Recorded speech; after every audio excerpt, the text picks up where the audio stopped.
Learners, तो chapter का शुरुआत ही होता है दो अहम सवालों के साथ, व्हाट एंड वाई। और इन दोनों में से मेरा फेवरेट पूछोगे तो ऑब्वियसली मैं वाई को चूज करूंगी। What is democracy, Y democracy, ये बता दिया तो चैप्टर ही यहीं खत्म हो जाएगा। लेकिन इतना तो समझ आ रहा है कि डेमोक्रेसी एक बहुत ही इंपॉर्टेंट शब्द है जिसके ऊपर 9th स्टैंडर्ड में पहला चैप्टर ही बना दिया। तो इस सब शब्द को बहुत ही डिटेल में जानेंगे इस चैप्टर में। और सबसे पहले चलते हैं टाइटल सब टाइटल्स की तरफ, ताकि पता चले कि इस चैप्टर में आखिर है क्या। तो सबसे पहले जानेंगे व्हाट इज डेमोक्रेसी, आखिर है ही क्या, इसको डिफाइन करेंगे। और डिफाइन करने से पहले ये जानेंगे कि किसी भी चीज को आखिर डिफाइन ही क्यों करना है। ये सब करने के बाद एक सिंपल डेफिनेशन आएगा डेमोक्रेसी का, जिसमें लिखा हुआ है democracy is a form of government in which rulers are elected by the people. तो जिसको अभी तक कुछ नहीं पता था उसको ये तो पता चलिए it is a form of government. उसके बाद डिफाइन करने के बाद चैप्टर खुश नहीं हो रहा है, ये फीचर्स ऑफ डेमोक्रेसी बता रहा है कि हम डिफरेंशिएट कैसे करेंगे डेमोक्रेटिक और नॉन डेमोक्रेटिक गवर्नमेंट के बीच में। तो कुछ कुछ फीचर्स दिए हुए इसके अंदर, major decisions are taken by elected leaders, free and fair electoral competition, 1 person 1 vote 1 value, rule of law and respect for rights. I think हाँ, ये 4 फीचर्स हैं, जिसके बाद चारों फीचर को मिलाकर के एक समरी डेफिनेशन बनाया जाता है। फिर हम आते हैं चैप्टर के दूसरे सवाल पे, जो कि है वाई डेमोक्रेसी, आखिर यही इतना पॉपुलर क्यों हो रहा है, सारी कंट्रीज ये क्यों बनना चाहती हैं और इसके मेरिट्स क्या हैं, इसके ऊपर डिबेट करेंगे और फॉर और अगेंस्ट आर्ग्यूमेंट्स देखेंगे again for democracy. And with that I think उसके बाद फिर एनसीईआरटी हमें ये भी बताना चाह रही है कि डेमोक्रेसी बस एक फॉर्म ऑफ गवर्नमेंट नहीं है, इसको और भी डिफरेंट फॉर्म्स में यूज़ किया जाता है। तो एक ब्रॉडर मीनिंग ऑफ डेमोक्रेसी को समझाते हुए ये चैप्टर, यस एक्सरसाइजेज आ गए, मतलब कि चैप्टर फाइनली खत्म होगा। So this is the overall test of chapter जो हमें मिल चुका है। तो अब हम लोग स्टार्टिंग से शुरू करेंगे। तो पहला पैराग्राफ ओवरव्यू है, जो कि अभी हम लोग जस्ट करके आए, तो इसको पढ़ने का जरूरत नहीं है। जो अगर आपको लग रहा है कि अरे वो हो भी गया, खत्म हो गया ये पैराग्राफ, तो पॉज करके रीड कर लो, यू विल अंडरस्टैंड कि वही एग्जैक्टली हम लोग अभी नीचे कर करके आए हैं। विश्वास करने के बाद आई hope you have read the overview. Pause करके शुरू करते हैं हम लोग, व्हाट इज डेमोक्रेसी। तो हम लोग कैसे डिफरेंशिएट करेंगे डेमोक्रेसी को अदर फॉर्म ऑफ गवर्नमेंट से, उसके लिए हमें इसको डिफाइन करना पड़ेगा। और डिफाइन क्यों ही करना है, किसी भी चीज को आखिर डिफाइन क्यों करना है। तो मेरे हाथ में एक पेन है, सपोज मैं आप लोग से एक क्वेश्चन पूछती हूँ कि डिफाइन अ पेन। सोचो सोचो, दिमाग में जो सबसे सिंपल चीज आ रहा है, पेन क्या है, पेन इज अ डिवाइस, ऐसे कुछ आ रहा है दिमाग में, is a device use to write. ठीक है, अगर मान लो तुमने ऐसे बोला, मैं बोलूंगी वो काम तो चौक भी कर देगा, तो बोलोगे okay pen is a device use to write on paper, तो मैं बोलूंगी वो तो पेंसिल भी कर देगा। फिर बोलोगे pen is a device use to write permanently on the paper, differentiate करने के लिए, तो मैं बोलूंगी वो तो क्रेयॉन भी कर देगा। फिर बोलोगे pen is an instrument, is a device that uses ink to write permanently on paper, तो मैं बोलूंगी वो तो ब्रश भी कर देगा, इंक ब्रश भी कर देगा। तो क्या बोलोगे, pen is an instrument that uses ink coming out of a nib to write permanently on a paper, ताकि ये सबसे डिफ्रेंशिएट हो पाए। समझ में आया क्यों किसी भी चीज को डिफाइन करते हैं? अब समझ में आ रहा है? तो अगर मैं बस बोल दूं कि pen is a device use to write, ये गलत है क्या? नहीं, लेकिन ये अधूरा डेफिनेशन है। इसीलिए जब भी डिफाइन करते हैं तो हमें उसको इतने इस लेवल पे डिफाइन कर देना है कि वो बाकी चीज़ों से डिफ्रेंशिएट हो पाए। यही वो टीचर इस डिस्कशन में बच्चों को समझाने की कोशिश कर रही है। बच्चे बहुत विद्वान हैं इनके क्लास में, कुछ आकर के बोल रहे हैं, अब्राहम लिंकन जी ने बताया है कि democracy is for the people, by the people and where is it written, of the people.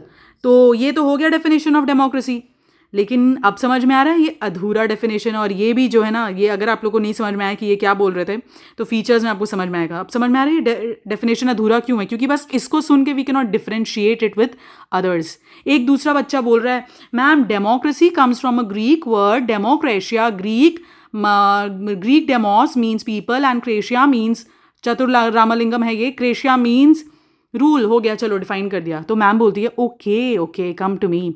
अब एग्जाम में अगर आएगा व्हाट इज कंप्यूटर और मैंने लिख दिया डिवाइस यूज फॉर कंप्यूटिंग यानी कैलकुलेटिंग, तो कितने नंबर दोगे? वो बोलेगा 0, क्योंकि अब कंप्यूटर क्या बस कैलकुलेशन में यूज होता है? नहीं। तो ओरिजिन जो भी हो, कोई भी वर्ड जो है वो बहुत ज़्यादा इवॉल्व होता है ओवर टाइम। तो this is not the right definition. हाँ, you can use this also, but this is not, it is an incomplete definition.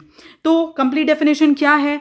अगर सिंपली डिफाइन किया जाए तो क्या है, जो हम लोग स्टार्टिंग में भी देखे थे कि democracy is a form of government in which the rulers are elected by the people. जैसे ही ये शब्द बोला, ये किसको किसको अलग कर देगा? सबसे पहले जो भी कंट्री आर्मी के से रूल हो रहा है, मिलिट्री रूल है जहां पर भी, वो तो हट गए, वो तो लोग से इलेक्ट नहीं होते हैं। नंबर 2 में जहां पर भी राजा महाराजा प्रिंस प्रिंसेस रूल कर रहे हैं, बाबर का बेटा हुमायूं, हुमायूं का अकबर जहां चल रहा है, क्या वहां पर elected by the people? No. तो ये तो सारे अलग हो गए। चलो ये तो डेमोक्रेसी नहीं, इतना समझ में आ गया बाय दिस, इसके इस डेफिनेशन से। इनके क्लास में एक बहुत ही शानदार बच्चा है रीब यांग। ये घर जाता है और डेमोक्रेसी के ऊपर ऐसे ऐसे कोटेशंस लेकर के आता है। ये जो 5 लाइन लिखे हुए डेमोक्रेसी के ऊपर, ये कोट से कम नहीं है। आई विल रिक्वेस्ट यू कि आप पॉज करके इसको पढ़ने की कोशिश करो, और आपको अगर पढ़ते वक्त आपके चेहरे पे स्माइल आ जाए तो समझ जाना कि आपने ये समझ लिया है, और अगर आपके स्माइल नहीं आता है तो रोना मत, यू कैन टेक्स्ट मी, मैं आपको स्माइल ज़रूर करवा दूंगी। So it's very very interesting, you can read it. Now coming to cartoons का बहुत अच्छा इस्तेमाल किया गया है, NCERT book obviously known for these things.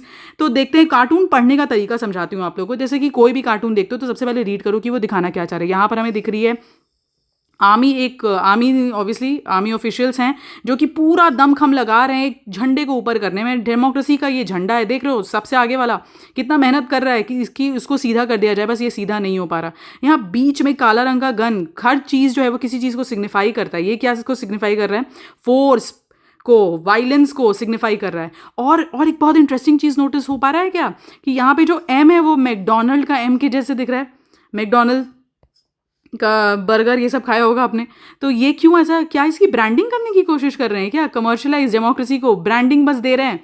हाँ हाँ हाँ, अरे ये तो हमारा कार्टून क्रैक हो गया, समझ में आ गया। अगर और समझना है तो हम लोग फीचर्स में चलते हैं इसको। So this is how you read a cartoon. Now we'll come to the features of democracy. सबसे पहले फीचर्स में आते हैं कि, तो फीचर्स जानने के लिए हम लोग क्या करते हैं ना, कि जो सिंपल जो ये दिया यहाँ पर आपको डेफिनेशन, उसके ऊपर सवाल खड़ा करना शुरू करते हैं। जैसे मैंने पेन के डेफिनेशन में शुरू किया था, वैसे यहाँ पे शुरू करते हैं। तो मेरा सबसे पहला सवाल तो यही आएगा कि कौन यहाँ पर इलेक्शन में खड़ा हो सकता है? Who can stand? क्या हमें अकबर के ही 3 बच्चों में से चूज करना है रूलर को? और कौन से लोग जाकर के वोट करेंगे? क्या 4 साल का चिंटू, जिसके पापा जो अभी जेल में हैं, वो जाकर के वोट डाल सकता है क्या? वो वोट कर सकता है क्या? ये सारे सवाल आपके दिमाग में आने चाहिए। फिर आपके दिमाग में आएगा कि क्या ये जो इलेक्शन है वो कौन कंडक्ट कराएगा, और जो कंडक्ट कराएगा वो बॉडी भी क्या इलेक्टेड बॉडी होगी? ये सारे सवाल आने चाहिए। डेफिनेशन बहुत सारे सवाल खोलता है आपके दिमाग में। It is not just to get marks in exam. Then also you should feel कि अगर कोई भी इलेक्ट हो गया तो अब वो कुछ भी कर सकता है, कुछ भी अपना ये चला सकता है क्या? These questions will come to your mind. ठीक है, ये सवाल आ गए। इतने सवाल क्या पूछ रही हो भाई, रुको, सबके जवाब दे रही हूँ मैं। ओके, तो सबसे पहले फीचर्स पे आएंगे। और अगर कोई भी गवर्नमेंट आकर के बोलती है, क्योंकि सब डेमोक्रेट्स बनना चाहते हैं कि हम लोग सब डेमोक्रेटिक हैं, कोई भी आकर के बोलता है यार कि हमारी सरकार ना डेमोक्रेटिक है, तो आपको क्या करना है, उसको 4 स्टेजेस पे स्क्रीनिंग करनी है। सबसे पहला सवाल जो आपके दिमाग में उनसे पूछने के लिए आना चाहिए कि क्या तुम्हारे देश में जितने भी मेजर डिसीजंस हैं वो ये इलेक्टेड लीडर्स लेते हैं? इसको समझाने के लिए एक बहुत बेहतरीन एग्जाम्पल हमारे पड़ोसी देश से ही लिया गया है, जिसको मैं छोटे में एक्सप्लेन करूंगी। लाइक वहाँ के जो पीएम थे, ठीक है, Nawaz Sharif, I think name is not mention, okay, Nawaz Sharif ji PM थे, ठीक है। और आर्मी का जो हेड था मिलिट्री, ठीक है, उसमें परवेज़ मुशर्रफ जी, इन दोनों की पटती नहीं थी, ठीक है। तो क्या हुआ, पीएम जो थे वो इनको हटाना चाह रहे थे परवेज़ जी को, तो परवेज़ जी के पास तो आर्मी थी, ये गए और इन्होंने पीएम को ही गिरफ्तार कर लिया।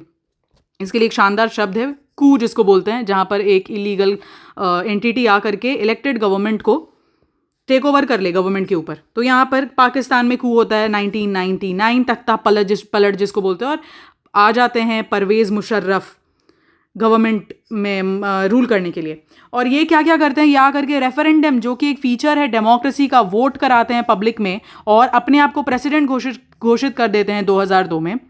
लेकिन ये रेफरेंडम कैसा हुआ होगा आप सोच सकते हो? डर खौफ का माहौल होगा, और कैसे लोगों ने वोट किया होगा वो सोच करके समझ में आ रहा है। ये जो दिख रहा है ना, ये कार्टून, अब आपको बहुत अच्छे से ये कार्टून मुझे एक्सप्लेन भी नहीं करना पड़ रहा होगा, you can understand it. Now what is happening कि ये सबसे पहले तो करा लेते हैं, अपने आप को प्रेसिडेंट बना लेते हैं। उसके बाद ये क्या करते हैं कि इनका जो कैबिनेट है, जिसमें कि इलेक्टेड मेंबर्स रहते हैं, उसको भी सुपरवाइज करने के लिए मिलिट्री ऑफिशियल्स बनते हैं। तो जो और कॉन्स्टिट्यूशन में जाकर के चेंजेस लेकर के आ जाता है ये प्रेसिडेंट बन करके। कॉन्स्टिट्यूशन में क्या चेंजेस आता है कि जो भी प्रोविंशियल यानी स्टेट के जो गवर्नमेंट हैं और जो सेंट्रल गवर्नमेंट है उसको प्रेसिडेंट कभी भी भगा सकता है। तो इलेक्टेड जो भी आए आपको कभी भी आएगा राम और गए राम हो सकता है आपके साथ।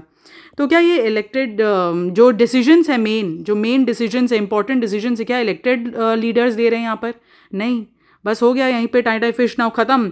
दिस इज जो उस समय की पाकिस्तान गवर्नमेंट थी that is not at all democratic, we can see that right. इसको भी पढ़ने की कोशिश करो। इसको यहाँ डेमोक्रेसी जो है वो अंदर घुसना चाह रही है, लेकिन सीरिया की बात है यहाँ पे, सीरिया के गवर्नमेंट में डेमोक्रेसी घुसना चाह रही है यहाँ पर पूरा इक्वालिटी का ये लेकर के, लेकिन बोला जा रहा है कि पहले इस पार्टी का मेंबर बनो तभी आपको अंदर घुसने मिलेगा। ठीक है, कार्टून को रीड करने में बहुत मज़ा आता है, you can do it your self also. तो ये यहाँ पर हमें पाकिस्तान का एग्जाम्पल दे करके समझाया गया कि यहाँ पर इलेक्शन तो हुआ, इलेक्टेड मेंबर्स भी हैं, लेकिन मेजर डिसीजन कौन ले रहा है? एक नॉन इलेक्टेड लीडर। तो इसीलिए वो डेमोक्रेसी में क्वालिफाई नहीं करता, तो सबसे पहले ही निकल गया। नाउ नेक्स्ट है कोई इसको पास कर गया मान लो, फिर आता है एक दूसरा स्क्रीनिंग, दूसरा है कि क्या free and fair electoral competition हुआ था। अरे इसका मतलब क्या है? रुको, इसको भी एक बहुत अच्छे एग्जांपल, बहुत दूर नहीं जाएंगे हम लोग, अपने पास में ही जाएंगे, सारे एग्जांपल मिल जाते हैं वहाँ पे। तो है चाइना। चाइना जो है वहाँ पर भी हर 5 साल में इलेक्शन होता है और इनका जो पार्लियामेंट है नेशनल पीपल्स कांग्रेस, उसमें लगभग 3,000 लोग हैं, इलेक्टेड लोग हैं। लेकिन यहाँ पर भी दाल में जो काला है वो सुनो कि ये जो लोग हैं वो तभी इलेक्शन लड़ सकते हैं जब तक एक लौती पार्टी उस कंट्री की CPI that is the communist party, जब तक उसको अप्रूवल ना दे दे तब तक वो इलेक्शन ही नहीं लड़ सकते। ये क्या हुआ यार, ये तो दिल के अरमा आंसुओं में बह गए। सब चीज़ करके भी ये तन्हा ही रह गए। There is only one party right, and लोगों के पास चॉइस नहीं है। तो क्या ये फ्री हुआ, ये फेयर हुआ? क्यों इस पार्टी के ऊपर इतना ज़्यादा ये है कि यही चूज़ करेगा जा करके लोगों को? दूसरा एग्जाम्पल देखो, मेक्सिको 1930 से लेकर के 2000 तक वहाँ पर हर साल इलेक्शन होता था 6-6 साल पे, और हर बार एक ही पार्टी जीतती थी। अंदरूनी जाकर के खबर पता लगाया गया तो वहाँ पर तो मैडम जी यानी टीचर जो है वो पेरेंट्स को फोर्स कर रही थी कि अरे इसको वोट करो नहीं तो फिर बच्चों को पास नहीं कराऊंगी। अब माँ बाप अपने बच्चों को पास कराने के लिए क्या ना करें, जाकर के वोट डालते ही थे, और इतने साल तक वही सरकार रूल किए जा रही है। तो क्या ये फेयर हुआ? Is it fair? Is it democratic? बिल्कुल भी नहीं। आपको भी समझ में आ रहा है कि this is not what democracy is. Democracy वहां पर है जहां पर फ्री एंड फेयर इलेक्शन हो, और जो लोग पावर में हैं उनके पास एक चांस, वो लोग को हटाया भी जा सके। They can fail also, okay, they have a fair chance of losing, only then can you call it free and fair. 2 example देके समझाने की कोशिश हुई। यहां पर आपको दिख रहा है पैसों की बोरियों से डेमोक्रेसी को खड़ा किया जा रहा है ना, power play of democracy, we will see it later also. Then we come to ये स्क्रीनिंग पास करके अगर कोई आगे आ जाता है तो उनसे पूछेंगे कि क्या आपके कंट्री में लड़कियां वोट कर सकती हैं, क्योंकि सऊदी अरेबिया में 2015 तक नहीं कर रही थी। क्या आपके कंट्री में जो कि माइनॉरिटी जिसका पॉपुलेशन कम है, वो कम्युनिटी के लोग वोट डालते हैं क्या? अगर कोई इंडिजीनियस है तो उसके वोट का वैल्यू ज़्यादा है क्या? कोई बहुत अमीर है या कोई बहुत गरीब है तो दोनों का वोट का वैल्यू सेम है? अगर वो बोलते हैं हाँ, तो मतलब उनके देश में क्या है? Universal adult franchise. ऑब्वियसली बच्चों को वोट नहीं करने देंगे, उनके पास समझ नहीं है, यूनिवर्सल अडल्ट फ्रेंचाइज है। तो अगर ये है that each adult citizen must have 1 vote and each vote has 1 value, तो तीसरा नंबर भी पार हो जाएगा, तीसरा टेस्ट भी पास। और लास्ट टेस्ट जो आता है that is rule of law and respect for rights. इसको समझने के लिए एक और बेहतरीन एग्जाम्पल, जिम्बाब्वे, एक अफ्रीकन कंट्री जहाँ पर जो इंडिपेंडेंस अटेन करती है 1980 में, उसके बाद जो वहाँ पर रूल कर रही है एकलौती पार्टी, वहाँ का प्रेसिडेंट मुगाबे, माना जाता है कि ये बहुत ज़्यादा अनफेयर प्रैक्टिसेस, माना क्या जाता है वो कर ही रहते हैं, अनफेयर प्रैक्टिसेस यूज़ कर रहे थे। गवर्नमेंट कॉन्स्टिट्यूशन को बार बार बदल करके ऐसा हाल कर दिया कि कोई उनके अगेंस्ट खड़ा ही नहीं हो सकता है। ना वो जजेस जुडिशरी की बात सुनते थे, ना कोई मीडिया फ्री था, ना कोई जा करके उनके कोई खिलाफ स्ट्राइक नहीं कर सकता, कोई उनके अगेंस्ट सवाल नहीं उठा सकता, न्यूज़पेपर बॉडीज़ को अलाउड नहीं था उनके अगेंस्ट लिखना। तो क्या इसको डेमोक्रेसी कहेंगे? बिल्कुल नहीं। यहाँ तो लोग जिनके लिए बनाया जा रहा है उनको कोई इज्जत ही नहीं मिल रहा। तो ये क्या ऑटोक्रेटिक गवर्नमेंट बन चुका है एक तरीके से। बस लोगों को वोट करा देना is not what qualifies for democracy. वहाँ पे रूल ऑफ लॉ होना चाहिए कि सब लोग, और उस रूल ऑफ लॉ को ये कराने के लिए, इन्फोर्स कराने के लिए एक इंडिपेंडेंट जुडिशरी होना चाहिए। Okay, then we must have free media. People must have the right to strike, to speak against the government. They must have opposition leaders जो कि खड़े हो सके जा करके उनके अगेंस्ट और बोल सके उनके अगेंस्ट. तो जब तक वो ना हो, rule of law and respect for rights, तब तक it can not be called a democracy. Then we come, इन सब चीज़ को यूज़ करने के बाद देखो the line it is written, democratic government rules with in limits. Okay, you can rule, हाँ ठीक है आपको बनाया आप रूल करो, but it has to be ruled by limits. और ये लिमिट्स कौन सेट करता है? Constitutional law. और हर सिटीजन के पास राइट होना चाहिए. So by these they are limited. Now we come to the summary definition. Summary definition same वही है, बस ये चारों फीचर्स को ऐड कर दिया जाए तो वो जा करके डेफिनेशन बनता है. You can just star mark this. अगर आप बहुत हड़बड़ी में हो तो this is what you need to read and go. Now coming to this, ये देखो आपको दिख रहा होगा ये क्या है? Yahoo, Google, Cisco, these are what? Sources of information. लोग यहीं से इन्फॉर्मेशन कलेक्ट करते हैं ना. कुछ भी हुआ तो गूगल से जाकर के पूछ लिया, याहू से जाके पूछ लिया. लेकिन यहाँ पर क्या किया गया है इनको ही, दिस इज अ बहुत अच्छा, ये यहाँ पे लिखा हुआ भी है कि जाकर के फाइंड आउट करो what major event happened. So Tiananmen square में इट हैपेंड कि स्टूडेंट्स बैठ करके प्रोटेस्ट कर रहे थे और गवर्नमेंट जो है वो टैंक लेकर के आ गई थी, जहाँ पर याहू ये सब के ऊपर कंट्रोल है गवर्नमेंट का, जहाँ फ्री फ्लो ऑफ इन्फॉर्मेशन ही नहीं है. जब सरकार क्या करी वो पता ही नहीं चल रहा है तो वोट कैसे डालेंगे? इन्फॉर्म्ड सिटीजन भी तो बनाना है उनको. तो ये वो कार्टून दिखाने की कोशिश कर रहा है. तो इसके साथ पहला पार्ट कंप्लीट होता है वॉट. और अगर आपको अपना प्रोग्रेस चेक करना है तो you can just go and ये check, you can go and see the features. I think you will be able to do this. Match the following है. देन वी हैव वाई, जो कि बहुत important सवाल है कि वाई, आखिर क्यों डेमोक्रेसी ही क्यों? तो यहाँ पर बहुत सारे बच्चे डिबेट कर रहे हैं कि इतना भी अच्छा नहीं है, देखो इंडिया में तो है लेकिन कितना पॉवर्टी है यहाँ पर. फिर कोई बोल रहा है कि नहीं मैं तो चाहता हूँ कि एक आए आदमी जो कि सब कुछ संभाले, इतना डिले ना हो डिसीजंस लेने में. बहुत ही समझदार बच्चे हैं इनके क्लास में. ये सारे डिसीजंस को टीचर सुन करके सुनती है और बोलती है भाई रुक जा कानून के खातिर. मैं समझाती हूँ, मैं खुद ही बता देती हूँ कि what are the merits and demerits of a democracy. आगे जो हमने फीचर्स देखा उससे समझ में तो आ रहा है कि भाई कुछ तो सही है, यहाँ पर सिटीजन्स को प्रायोरिटी दी गई है, but still there are against में. क्या चीज़ का डिसएडवांटेज नहीं होता तो इसका कैसे नहीं होगा? तो अगेंस्ट में देखते हैं डेमोक्रेसी का क्या है. सबसे पहले ऑब्वियसली यहाँ पर बार बार गवर्नमेंट बदलते रहती है. इंस्टेबिलिटी 5 साल में आए, थोड़ा बहुत समझे, तब तक फिर दूसरी सरकार आ गई. इन गवर्नमेंट पब्लिक को ये समझना है. तो ये होता है, इंस्टेबिलिटी रहती है. देन वी हैव क्यों यहाँ पॉलिटिक्स किसी भी तरह, जो वो दिखा रहे थे ना पैसे की गड्डी से डेमोक्रेसी खड़ा कर रहे हैं. पावर प्ले, पॉलिटिक्स चलता है, किसी भी तरह हमें इलेक्शन जीतना है, वहाँ पर आदमी पावर पैसा सब कुछ लगा देता है.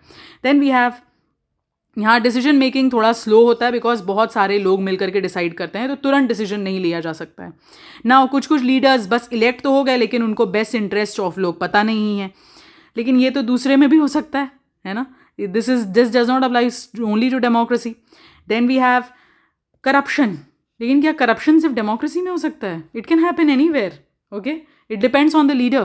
But corruption because electoral competition से, अब देखो 5 करोड़ रुपया खर्च करके आए हैं तो कम से कम 10 गुना कमा के जाएंगे, ऐसा माइंडसेट होता है. ऑर्डिनरी पीपल जो कि बहुत ही अनएजुकेटेड है, उनको समझ में नहीं आता है कि क्या उनके लिए सही है क्या नहीं. थोड़ा बहुत पैसा पकड़ाया उनके हाथ में और वो वोट डाल देते हैं. So these are the demerits of democracy and ये सब कुछ पता है हमें. Okay, it is not a magical solution, it can not end poverty. ठीक है, बहुत सारे डीमेरिट्स हैं लेकिन बहुत सारे फॉर में भी हैं. फॉर में क्या क्या आर्ग्यूमेंट्स हो सकते हैं वो देखते हैं हम.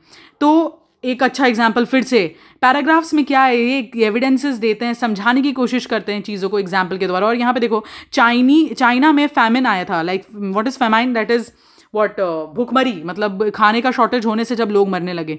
1958 से लेकर के 1961 में वहाँ पर रिकॉर्ड तोड़ फैमिन जिसमें 3 करोड़ लोग मारे गए थे. जबकि ऐसा नहीं था कि वो बहुत गरीब देश था, इंडिया से अमीर था. लेकिन इंडिया में ऐसा क्यों नहीं हुआ पता है? क्योंकि वहाँ पर कोई ऑपोजिशन की सरकार नहीं. यहाँ पर तो मीडिया अकेले इंडिया में खा जाए.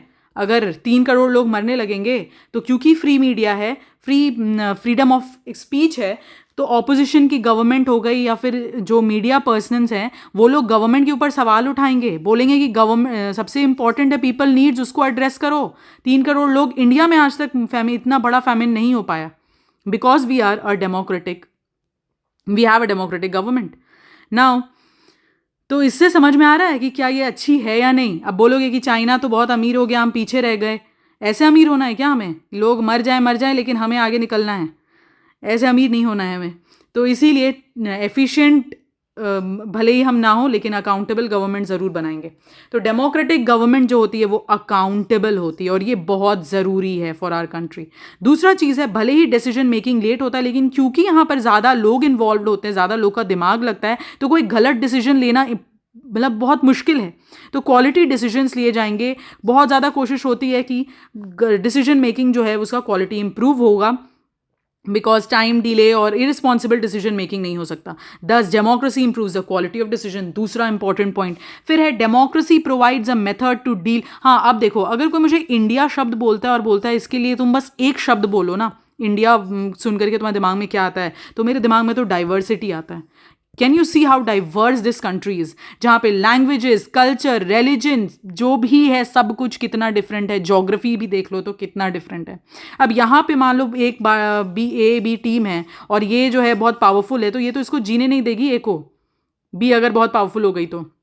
लेकिन ऐसा नहीं होता, क्योंकि हमारे देश में रूल ऑफ लॉ है, हमारे देश में कोई विनर नहीं है, कोई लूजर नहीं है, there is no permanent loser, और इसीलिए loser because we have democracy in the country, और हम लोग जो हैं वो सारे एक साथ इसीलिए साथ में रह पाते हैं।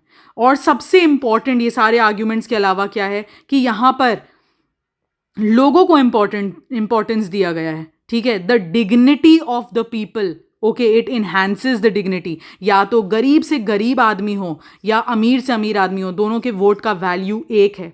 दे आर नॉट जस्ट सब्जेक्ट्स कि हाँ इनको तो, जैसे अंग्रेज हमारे ऊपर जब शासन कर रहे थे तो we were just subjects to the ruler. अब ये नहीं है, वी आर द, हम लोग बना रहे हैं, सरकार हमारी है, we are the government is accountable to us. So क्या है, डिग्निटी प्रोवाइड करती है और वो बहुत ज़रूरी है। तो ये, और बेस्ट चीज़ क्या है, डेमोक्रेसी आपको अलाउ करती है अपने मिस्टेक को करेक्ट करने का। अगर आपको लगा कि अरे मिस्टेक्स किससे नहीं होते हैं, मान लो अगर किसी को गलत आदमी को बना दिया, नेक्स्ट टाइम उसको हटा देंगे। So it allows you to correct our own mistakes.